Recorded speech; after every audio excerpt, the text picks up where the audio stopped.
200.000 македонци досега одбиле да се попишат на пописот, напиша на својот Facebook профил пратеникот и лидер на левица Димитар Апасиев. Според светските статистички стандарди, попис кој го бойкотирале само 2,5% од населението се смета за невалиден. Тоа, во наши услови, значи дека доволно е 50.000 луѓе да одбијат да учествуваат во фалсификатот и планот за етноинженерингот нема да има меѓународна верификација. Официјалните бројки се лажирани, а само една општина, аеродром, е на добар пат да го сруши целиот фалсификат.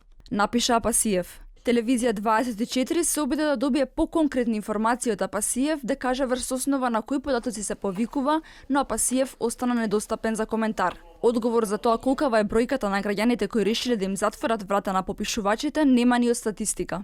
Нема никаква допира точка таа бројка со вистината.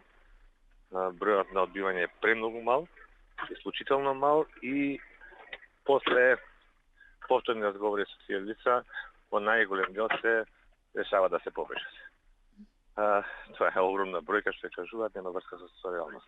До крајот на рокот за попишување остануваат уште 10 дена. За сега, според Државниот завод за статистика, бројката на попишани граѓани достигна над 1 милион. Симовски порачува дека со оние граѓани кои одбива да се попишат ќе се разговара до последен ден, а ако повторно одбијат ќе следуваат одредени мерки.